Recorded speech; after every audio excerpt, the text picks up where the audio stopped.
जय हिंद दोस्तों। स्वागत है आप सभी का डेसिमल में। देखिए ये क्लास यूपी टेट 2023 के लिए है। ठीक है, यूपी टेट 2023 की हम लोग तैयारी कर रहे हैं और इसमें हम लोग ईवीएस का डिस्कशन करेंगे। ठीक है, ईवीएस का डिस्कशन करेंगे और पीवाईक्यू डिस्कस करेंगे 2013 के जो आ चुके हैं क्वेश्चन। ठीक है, 2013 में जो क्वेश्चन आए थे ईवीएस के 30 क्वेश्चन, उसका डिस्कशन करेंगे।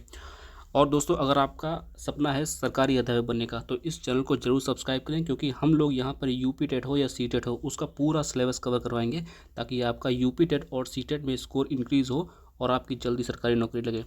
चलिए शुरू करते हैं। आज का पहला क्वेश्चन है, निम्नलिखित भारतीय राज्यों में से किस राज्य की कोई समुद्री सीमा नहीं है। ठीक है, पहला है गोवा, दूसरा है राजस्थान, तीसरा है गुजरात, चौथा है महाराष्ट्र। तो इस क्वेश्चन का राइट आंसर होगा राजस्थान। ठीक है, पूछा गया है कि 4 राज्य दिए गए हैं और पूछा गया है कि कौन सा राज्य है जिसकी समुद्री सीमा नहीं लगती है। ठीक है, बाकी जितने भी राज्य दिए हैं, गोवा हो, गुजरात हो, महाराष्ट्र हो, इनकी जो है समुद्री सीमा लगती है। ठीक है, समुद्र से इनकी सीमा लगती है। ठीक, तो अगला क्वेश्चन देखते हैं। किसी नदी के प्रदूषण स्तर की माप की जाती है। कह रहे हैं कि कोई नदी है तो उसमें नापना हो कि कितना प्रदूषण है, तो उसको कैसे नापेंगे। बीओडी से, डब्ल्यूपीएल से, एसटीपी से या एटीपी से। ठीक है, तो इस क्वेश्चन का राइट आंसर है बीओडी से। ठीक है, बीओडी ध्यान रखिएगा, बीओडी से। ठीक है, बीओडी से। इस चीज़ को आप लिख लीजिए, बीओडी। इसको बोलते हैं बायोलॉजिकल ऑक्सीजन डिमांड। ठीक है, बायोलॉजिकल ऑक्सीजन डिमांड। अगला क्वेश्चन है, वायरस संक्रमण से होने वाला रोग। ठीक है, वायरस संक्रमण से होने वाला रोग पूछ रहे हैं। कॉलरा, दूसरा है मलेरिया, तीसरा है टाइफाइड, चौथा है जुकाम। ठीक है, यहाँ पर पूछ रहे हैं कि वायरस संक्रमण। ठीक है, वायरस से कौन सा रोग होता है वायरस संक्रमण से, तो इस क्वेश्चन का राइट आंसर है ऑप्शन डी। ठीक है, जुकाम। अगला क्वेश्चन देखिए, भारत में कृषि को प्रभावित करने वाला मौसम का सबसे महत्वपूर्ण तत्व है। ठीक है, यहाँ पे ध्यान दीजिए, कह रहे हैं कृषि को प्रभावित करने वाला।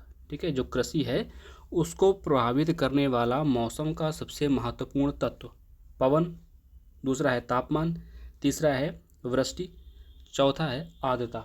ठीक है, पहला है पवन, दूसरा है तापमान, तीसरा है वृष्टि, चौथा है आर्द्रता। तो इस क्वेश्चन का राइट आंसर है ऑप्शन सी, वृष्टि। ठीक है, देखिए अगला क्वेश्चन है, वायुमंडल की सबसे ठंडी परत। ठीक है ना, ठंडी परत यहाँ कर लीजिएगा। ठंडी कौन सी ठंडी परत। ठीक है, लेयर होती है ना, क्षोभ मंडल, समताप मंडल, ये सारी लेयरें हैं। तो पूछ रहे हैं कि सबसे ठंडी परत कौन सी है। ठीक है, तो यहाँ पर आपको 4 दिए गई परत है। पहली है मध्यमंडल, दूसरा है तापमंडल, तीसरा है क्षोभ मंडल, चौथा है आयन मंडल। ठीक है, तो इस क्वेश्चन का राइट आंसर है मध्यमंडल। ठीक है, 5वें का ए होगा, मध्यमंडल। इस चीज़ को ध्यान रखिएगा। और जितनी भी लेयर हैं, ठीक है, उनके बारे में ज़रूर पढ़िएगा। ठीक है, उनके बारे में पढ़ सकते हैं आप। अगला क्वेश्चन है, निम्नलिखित में से कौन सी एक ग्रीन हाउस गैस है। ठीक है, ग्रीन हाउस गैस। ठीक है, ग्रीन हाउस गैस जिसको बोलते हैं जीएचजी। ठीक है, ग्रीन हाउस गैस। पहला है ऑर्गन, दूसरा है ऑक्सीजन, तीसरा है मेथेन, चौथा है सल्फर डाइऑक्साइड। ठीक है, 4 गैस दी गई हैं और पूछा गया है कि कौन सी ग्रीन हाउस गैस है। ठीक है, तो यहाँ पर राइट आंसर है मेथेन। ठीक है, मेथेन जो है राइट आंसर है। यहाँ पर ग्रीन हाउस गैसें जितनी होती हैं उनको आपको एक पन्ने में लिख लेना है। ठीक है, ग्रीन हाउस गैस जीएचजी आप गूगल पे सर्च करिए, वहाँ पे जितनी गैसें आएंगी उनको लिख लीजिए। ठीक है, इनको लिख लीजिए जितनी भी हैं और याद रखिए, क्योंकि यूपी टेट हो या कभी कभी सी टेट भी इस तरह के छोटे छोटे क्वेश्चन पूछ लेता है। ठीक है, तो ध्यान रखिए, ग्रीन हाउस गैस से क्वेश्चन आता है और आ सकता है। ठीक है, कोई इसमें नई बात नहीं है।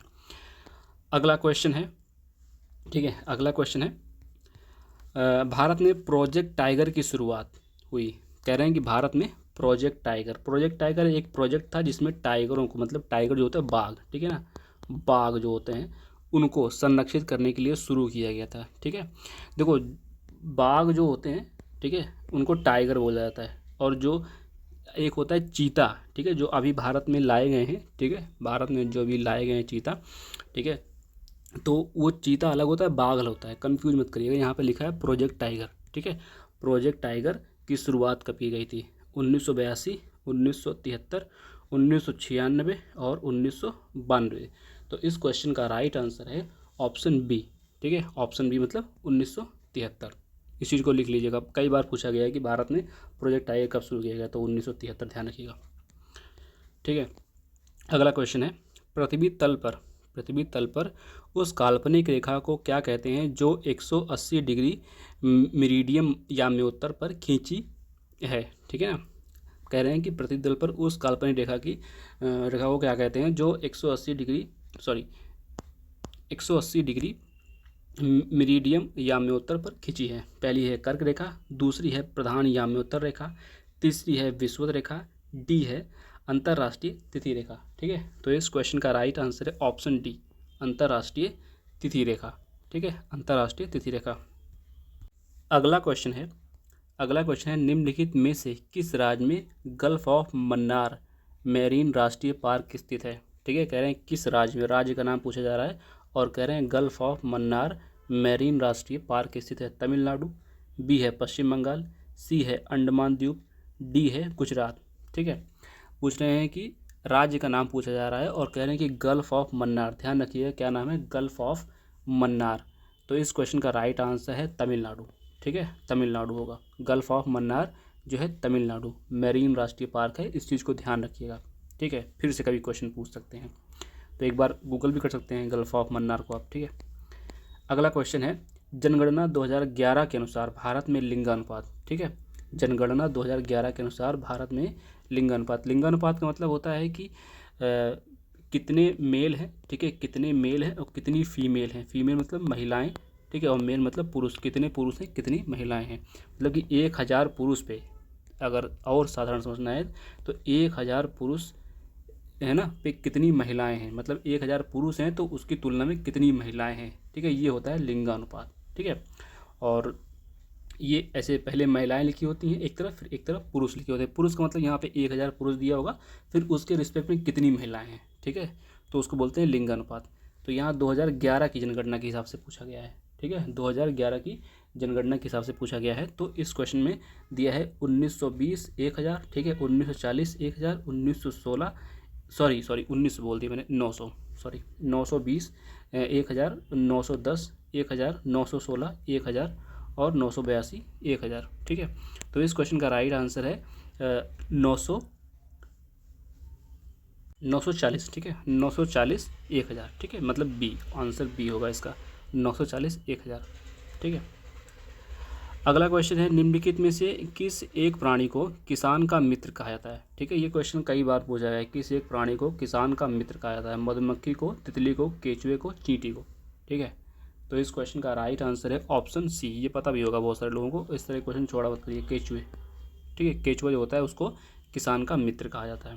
ठीक है, अगला क्वेश्चन है पर्यावरण को बचाने के लिए चिपको आंदोलन से कौन सा राज्य जुड़ा हुआ है। ठीक है, चिपको आंदोलन, मैंने इस चैनल पे आंदोलन की वीडियो बनाई है कि कितने आंदोलन हुए हैं, पर्यावरण वाले आंदोलन। ठीक है, आप चैनल की प्लेलिस्ट में जाइएगा, वहाँ पर पर्यावरण वाली जो प्लेलिस्ट है उसमें जाइएगा, वहाँ पर आंदोलन करके वीडियो दिया हुआ है। ठीक है, उसमें सारे आंदोलन थंबनेल में ही ऊपर लिखे मिल जाएंगे कितने हैं। ठीक है, तो उसको आप देख लीजिए, वहाँ से 1 नंबर का आ जाएगा क्वेश्चन, तो आपका जो है 1 नंबर बन जाएगा। तो पहला है उत्तराखंड, दूसरा है छत्तीसगढ़, तीसरा है झारखंड और चौथा है उत्तर प्रदेश। ठीक है, तो इस क्वेश्चन का 12 का है राइट आंसर ऑप्शन ए। ठीक है, उत्तराखंड। ठीक है, उत्तराखंड। मैंने पूरी वीडियो डिटेल में बनाई है आंदोलन के लिए, तो उसको जरूर देखिए, सारे आंदोलन उसमें डिस्कस किए हैं। ठीक है, यहाँ पे ज़्यादा वीडियो लंबी ना हो इसलिए हम लोग केवल क्वेश्चन का डिस्कशन कर रहे हैं। जीवों के व्यवहार का अध्ययन किया जाता है। ठीक है, जीवों के व्यवहार का अध्ययन किया जाता है। पहला है नियोलॉजी में, दूसरा है डेमोलॉजी में, तीसरा है डिटियोलॉजी में, चौथा है इथोलॉजी में। ठीक है, तो इस क्वेश्चन का राइट आंसर है ऑप्शन डी, इथोलॉजी। ठीक है, अगला क्वेश्चन है समुद्री शैवाल किसका महत्वपूर्ण स्रोत है। ठीक है, कह रहे हैं कि समुद्री शैवाल जो होता है वो किसका महत्वपूर्ण स्रोत है। लोहे का, आयोडीन का, ब्रोमीन का, क्लोरीन का। ठीक है, तो इस क्वेश्चन का राइट आंसर है ऑप्शन बी। ऑप्शन बी मतलब आयोडीन का। ठीक है, अगर पूछा जाए कि शैवाल किसका स्रोत है तो आयोडीन का। अगला क्वेश्चन है शैक, जिसको लाइकेन बोलते हैं, क्या है, सहजीवी है, अपघटक है, परजीवी है, रासायन स्वपोषी है। ठीक है, तो इस क्वेश्चन का राइट आंसर होगा ऑप्शन ए। ठीक है, सहजीवी। ठीक है, लाइकेन क्या है, सहजीवी। अगला क्वेश्चन है सीएनजी का ईंधन। ठीक है, सीएनजी।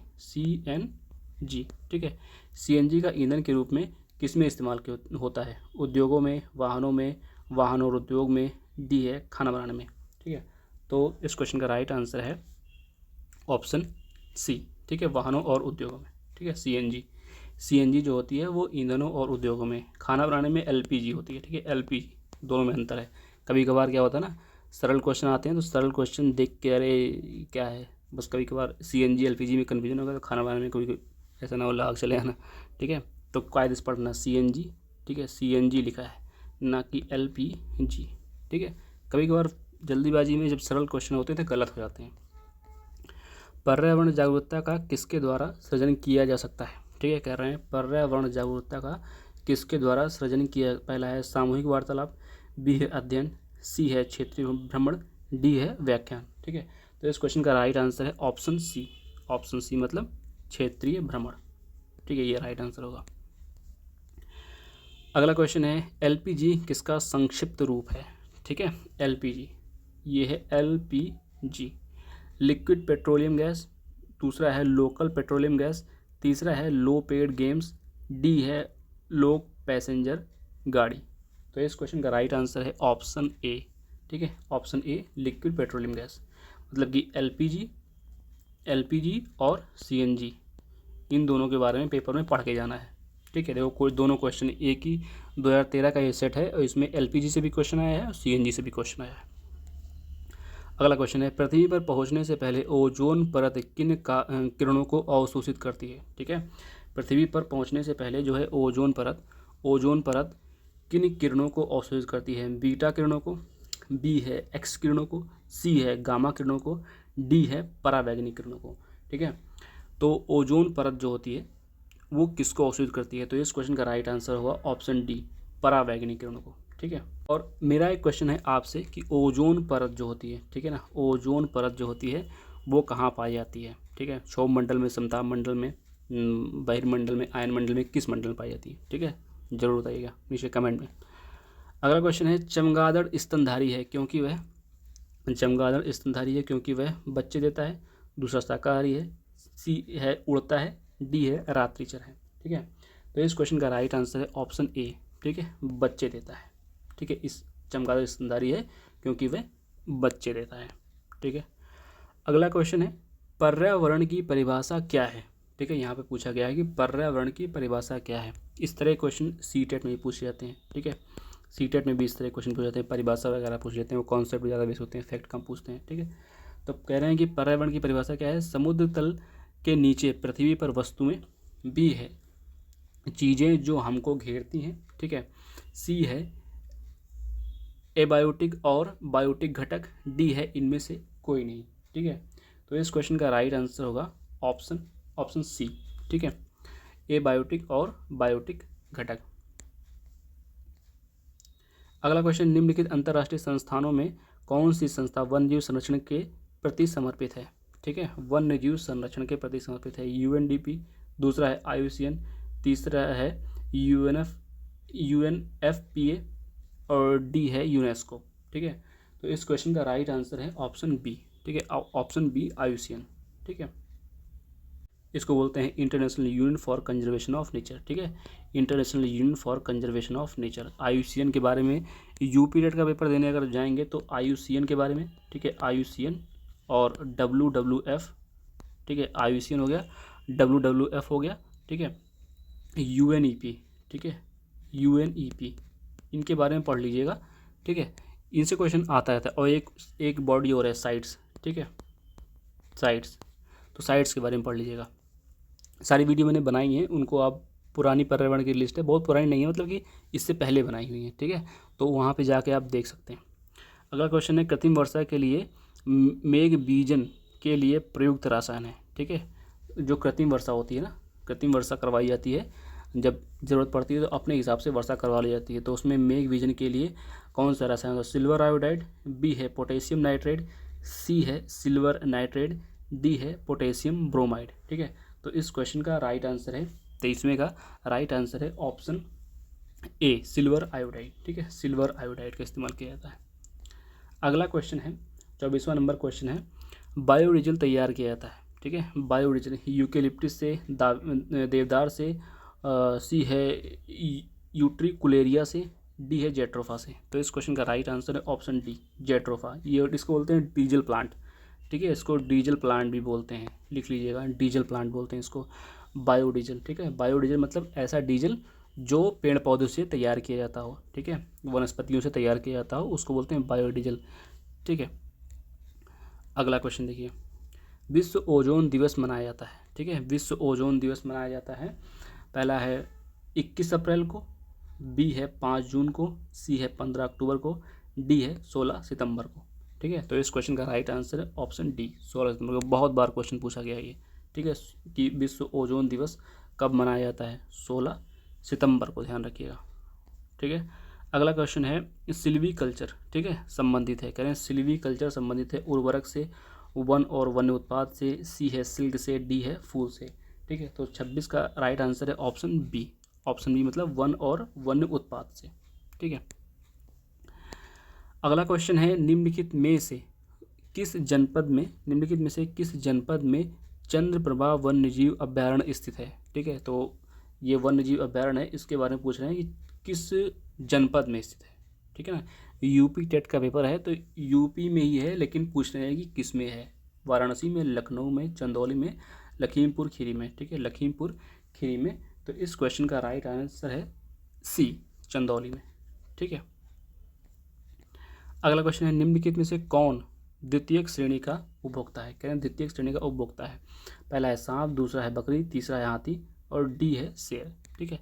तो इस क्वेश्चन का राइट आंसर है सांप, ठीक है, 28 का ए। अगला है क्वेश्चन झूम खेती होती है, झूम खेती पूछ रहे हैं कहाँ होती है, तमिलनाडु में होती है कि केरल में होती है कि आंध्र प्रदेश में होती है कि मेघालय में होती है, ठीक है। तो इस क्वेश्चन का राइट आंसर है ऑप्शन डी, ठीक है, मेघालय, मेघालय में झूम खेती होती है, ठीक है। झूम खेती जो होती है वो मेघालय में होती है, इस चीज़ को ध्यान रखिएगा। अगला क्वेश्चन है शुष्क बर्फ जो है किसका ठोस रूप है, ठीक है, ड्राई आइस जो होती है, ठीक है, शुष्क बर्फ, ठीक है, आइस अलग होती है, ठीक है, स्नो अलग होती है, ठीक है, आइस अलग होती है, स्नो अलग होती है। तो पूछ रहे हैं कि शुष्क बर्फ, है ना, शुष्क बर्फ किसका ठोस रूप है, कार्बन डाइऑक्साइड का, नाइट्रोजन का, सी है ऑक्सीजन का, डी है अमोनिया का। तो इस क्वेश्चन का राइट आंसर है ऑप्शन ए, ठीक है, कार्बन डाइऑक्साइड का, ठीक है।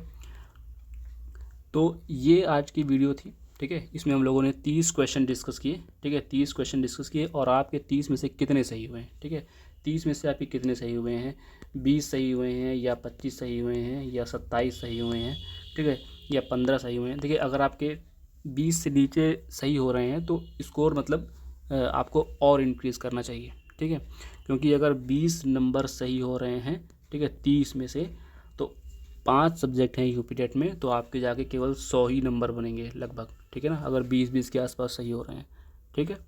तो इस चीज़ को ध्यान रखिए, कम से कम 25 के आसपास तो जो है 30 में से जो है 25 के आसपास सही हो रहे हैं तो बहुत अच्छा स्कोर जा रहा है, ठीक है, पेपर तक और इंक्रीज़ हो जाएगा। और अगर आप चैनल पर पहली बार हैं तो चैनल को ज़रूर सब्सक्राइब करें और पुरानी जो है पर्यावरण की प्लेलिस्ट देख सकते हैं, वहाँ पर मैंने सारे आंदोलन वगैरह करवाए हैं, ठीक है, और IUCN के बारे में, ठीक है, IUCN, ठीक है, WWF के बारे में और साइट्स के बारे में, ठीक है, ये सारी वीडियो बनाई हैं। और अगर आप सीटेट की तैयारी कर रहे हैं तो सीटेट की भी वीडियोस पड़ी हैं, उनको देख लीजिए पहले, क्योंकि सीटेट का एग्ज़ाम भी वर्तमान में हो रहा है, ठीक है, और यूपी का जब होगा, ठीक है, तो उसके लिए तैयारी करते रहिए, नोट्स बनाते रहिए। मिलते हैं नेक्स्ट वीडियो में, तब तक के लिए धन्यवाद।